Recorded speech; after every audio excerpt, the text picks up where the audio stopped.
Hi, my name is Jessica Marra. I'm here with Christine Link, Executive Director of the ACLU of Ohio. It's August 23rd, 2012, and it's 10:40. So how are you? Good morning, I'm great. All right, let's start with some basic, easy background questions. Where were you born? I was born in Strongsville, Ohio in 1952. And can you talk a little bit about your family life and growing up in Strongsville? Sure. At that time, Strongsville was almost a farming community. And my dad had a small business, a hardware store. And we attended Catholic school, all of us, for 16 years in town. And at that time, the Catholic school was a missionary school, basically. It was one of the first out in that part of the state. And after high school, you went to college, and what did you get your degree in exactly? So I eventually, after many majors, secured a degree in social work, an undergraduate degree in social work. From there, I had a Jimmy Carter Fellowship to the Graduate School of Public Health at the University of Pittsburgh. Unfortunately, by the time I got out of graduate school, there was no more public health. Ronald Reagan was president, so I never really got to use my degree in the way I thought I'd get to at that time. So, as instead of using your degree for public health, what sort of jobs did you go into then? I went from there. I had become very active in the pro-choice effort after. Before Roe versus Wade, I was involved in helping women get to Buffalo, New York, where abortion was legal in some states before Roe. It was a state-by-state situation. So women in Ohio would travel to New York State where abortion was legal, sometimes to Canada or Puerto Rico. I had a friend in high school who flew to Japan, and another friend who had her abortion at home performed by a friend of the family. These were all girls in Catholic school. So that kind of led me with my public health degree to work in policy at NARAL and then at Planned Parenthood. So you've always been interested in civil liberties then? I was fortunate to be born at the time I was. The Kennedy administration was kind of the first that I could really remember the assassination, a time of huge idealism in the country. And that affected me, as did Vatican II, which was a social justice gospel for the Catholic Church. And the Sisters of St. Joseph, who taught where I went to elementary and high school, were very much involved in a social justice mission. So that really influenced the direction that I took in my life. And how did you end up at the ACLU? I have been, there's this saying that nobody ever really leaves the ACLU. I had been a volunteer in 1978 when National Illinois ACLU took the Skokie case. I watched that with great interest and thought it was one of the more courageous things I had ever observed. So I became a volunteer. Long before I was executive director, I was here for a stint as director of a women's rights project. Went to graduate school, came back to work at Planned Parenthood, and then applied for I was on the board here briefly, and then applied for the job of executive director. And what made you want to come back here? Like many young people at that time, I had gone through a series of quests around religion, and I kind of realized that really my religion was secular. It was social justice and civil liberties. And this felt like the best place to carry out kind of that mission. So as the executive director, can you sort of describe your basic duties? Or a few of them? Sure. Well, they've changed with time when we were small, 4 employees. I did everything, every speaking engagement, every lit table, and it meant we couldn't do very much. Over the years, the job has become much more a management and a strategic planning quest for visioning and thinking about where the organization should be working in 2 or 5 or 10 years from now, how many employees we should have, what kind of facilities we need to do that. Very lucky that we've built out from 4 to 25 employees, picking up people with a great deal of expertise in policy, law, development, social work, communications. We used to be a one-person shop for all that. Basically, now we have experts in each area. It's really quite wonderful. So what is your favorite thing that you get to do as the executive director? I still like coming up with fabulous ideas. That's part of the fun of the work is that you and the great joy in having the right tools. The history project, you're here partly because of a fabulous idea that Ann and I had, and we've really pursued that.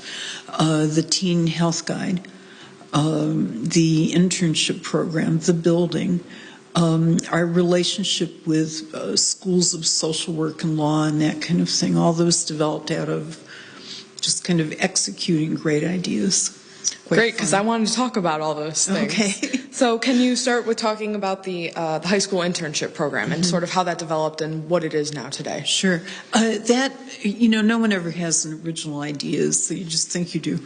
Our high school internship program was modeled a little on something I had observed during the years I worked at Planned Parenthood, which had a somewhat similar program. And it was also an effort. It was looking around the ACLU and realizing that we were dedicated to equal justice for all, but our staff was pretty white, pretty homogenous in its own way, and that we needed to begin to look at ways to build relationships with people of color throughout the community and throughout the state, and offering a program for mainly Cleveland Public High School students seemed a good way to start to build bridges. Why should people want to invest their time and interest with us if they don't see anything going back to them? So there was a certain amount of self-interest in the original development of the plan.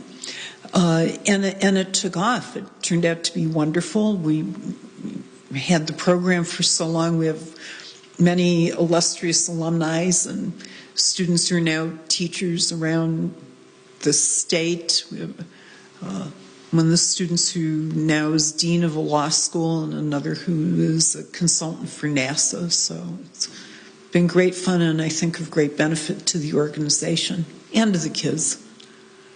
Okay, how about the banned books program? Oh, I forgot about that. I love that. Well, the American Library Association is the mother of Banned Book Week. It's really their program, and we came up with the idea of specializing in the writing of people of color, because there's a political. Very distinctive political element in censorship. Few people want to censor the Bible, but I would match dirty word for dirty word in Scripture. But the work of young people, the work of people of color, the work of feminists are always vulnerable to the hue and cry of the public.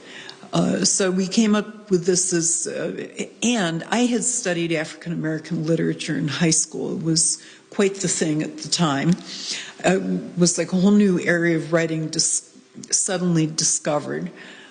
James Baldwin and Richard Wright, and then later the writers of the 70s and 80s.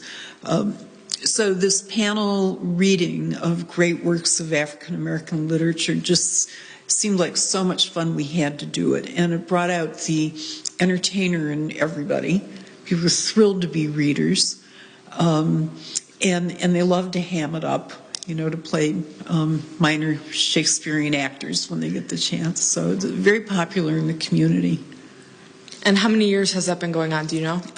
That's probably been around off and on for 15, 18 years. We've done it in coffee shops and in libraries and bookstores and theaters. And you're doing it this year, correct? We are. We're doing, in 2012, we'll have it in Cleveland and Columbus.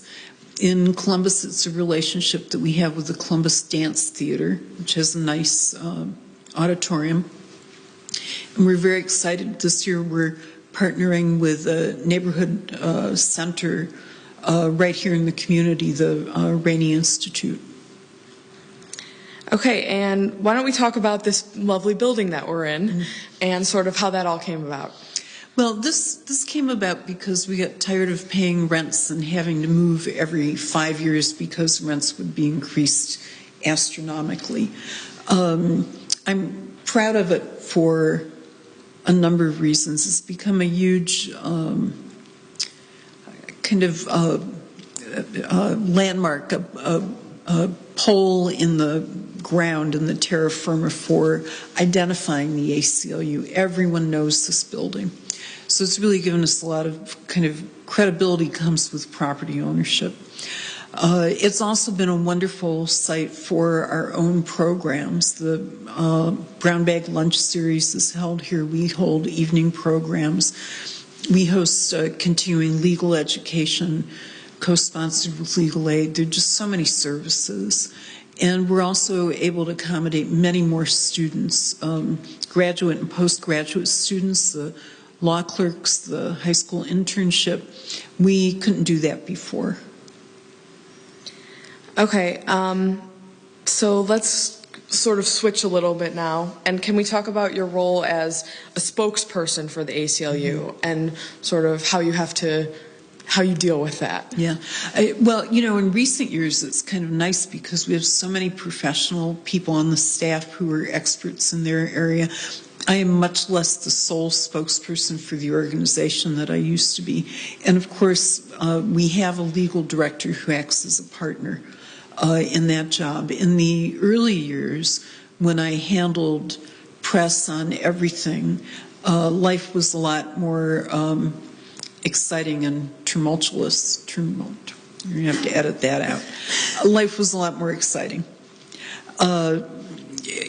Because I had to become an expert on every single issue from the First Amendment all the way through. That's been one of the great resources, though, for the ACLU is that we have relationships with law schools all over the state. So I learned law. I don't have a law degree. I learned law with some of the best scholars in the country from Marshall and Case and OSU and other law schools in Ohio. And how do you deal with negative responses that you often get in the press? People specifically referencing things that you specifically have said, things like that. How do you deal with that? So, the work requires a thick skin because criticism and controversy are part and parcel of the work. Even within the Civil Liberties Union, people of good intention and great knowledge disagree on many points. We're talking about balancing of rights often.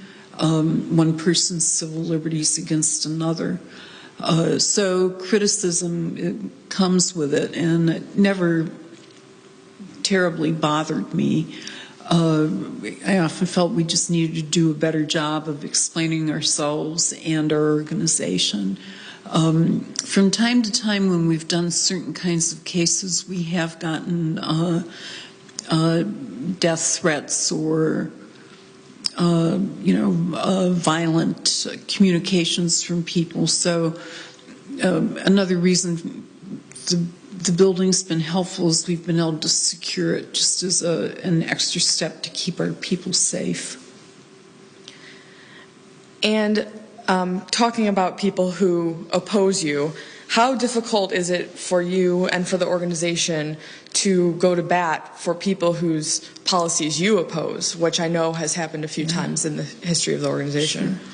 I think that what unifies members of the ACLU is a recognition that sometimes it might not be good for me personally, me as an individual, for someone else to have their full portion of civil liberties, but that, after all, is the point, that in a democracy, everyone is able to take advantage of certain rights and principles that are found in the Constitution of the Bill, in the Bill of Rights. And I'm very proud that I think we've moved the country a good deal in how they think about the First Amendment, for example. At the time that the Skokie case came up, this was a protest involving Nazis who wanted to march through a Jewish community in Illinois. There was a lot of support for the suppression of an unpopular viewpoint. Taking that case gave us the ability to talk about the importance of all voices being heard, even those we find reprehensible or disagreeable at the time, if only to protect our own right to say what we think is important to be said. Likewise, the protection of religious liberty. My right to be whatever religion I ascribe to is protected only by protecting someone else's right to be a Muslim or a Catholic or an Orthodox Jew. We have to afford all religions the same protection to protect our own religion. So there's both a self-interest and a public interest involved in civil liberties.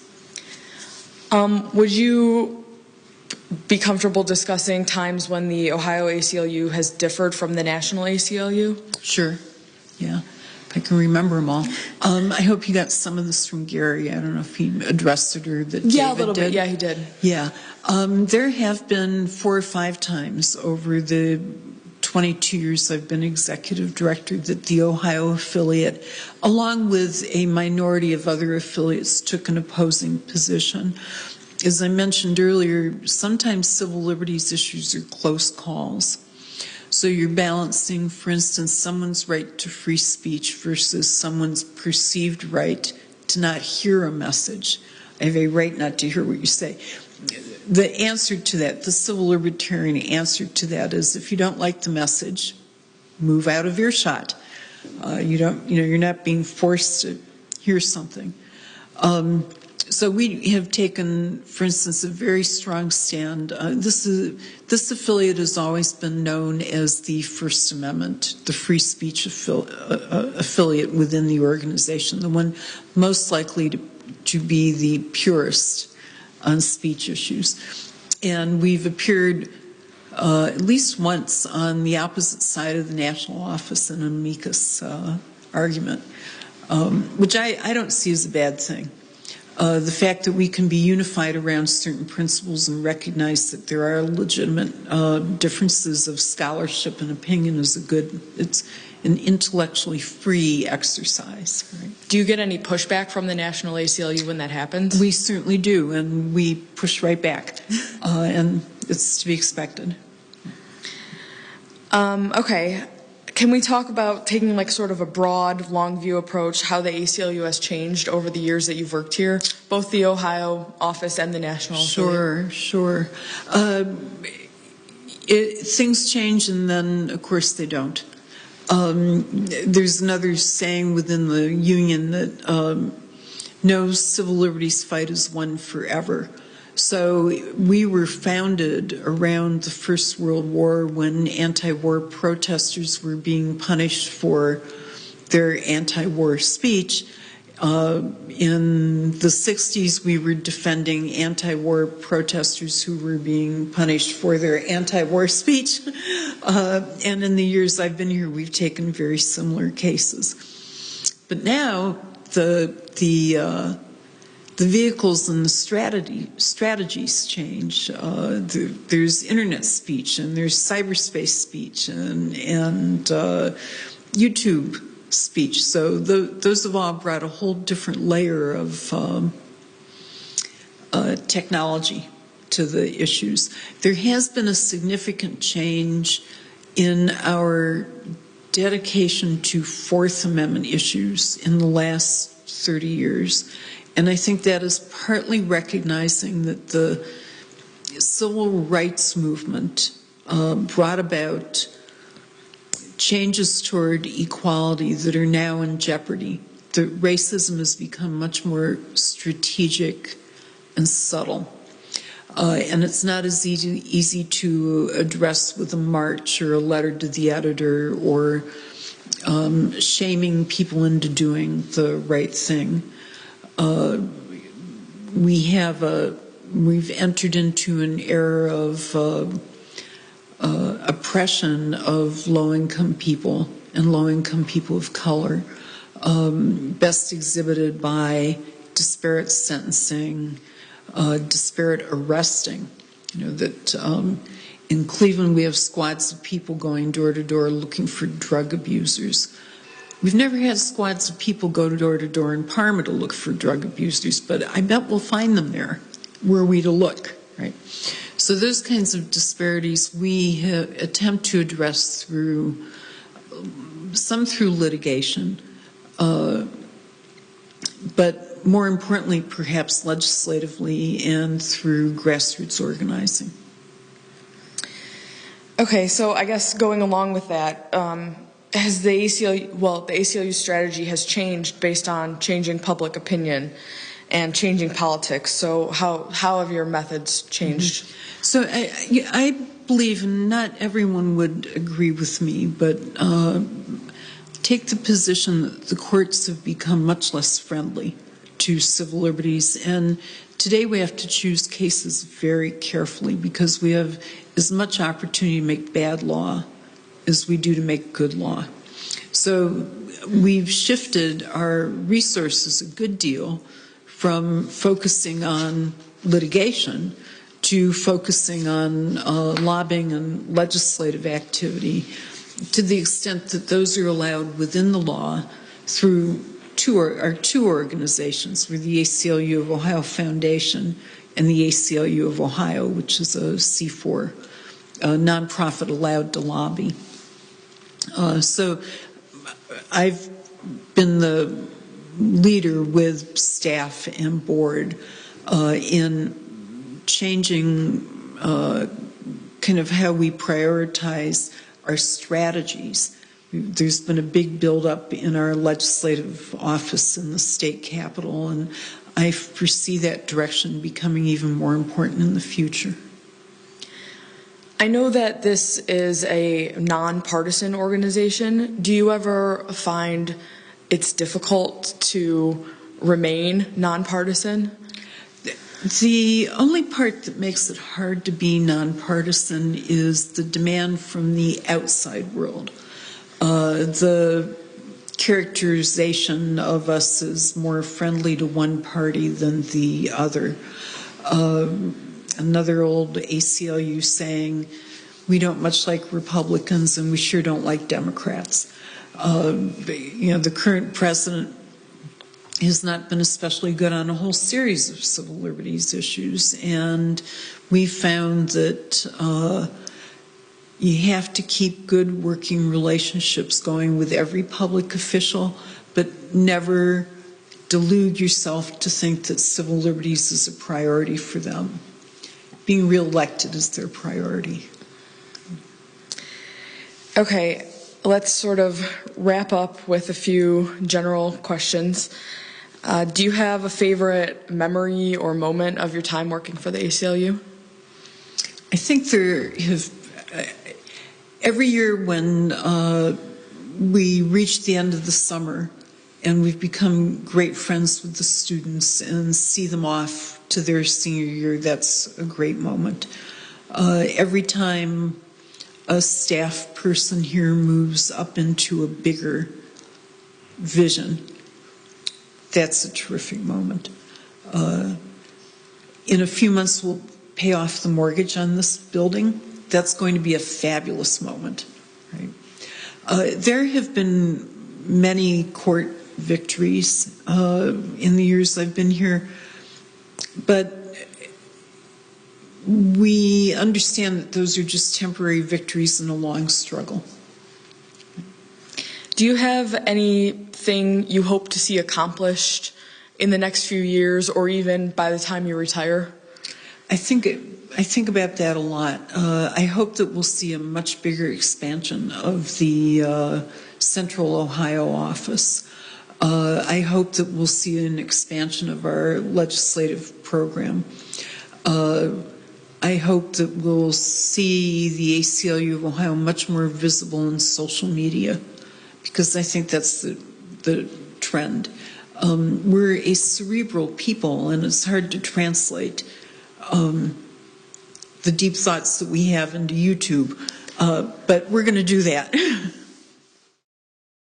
And I guess, is there anything else that you wanted to cover that I didn't ask you about? Not that you didn't ask, but I would like to for a moment talk about the treatment of people in prisons and these draconian sentencing laws that we're suffering under, that were passed in the 80s and 90s. Absolutely. Because that's caused huge overpopulation in prisons and consequently horrible conditions, bordering on malnutrition, lack of medical care, and aside from understanding those as civil liberties violations, there's the matter of we then turn people loose from those prisons to live in our neighborhoods after they've been treated that way. So the affiliates put a lot of emphasis on interrupting that process. There's still so much more work to do. Yeah.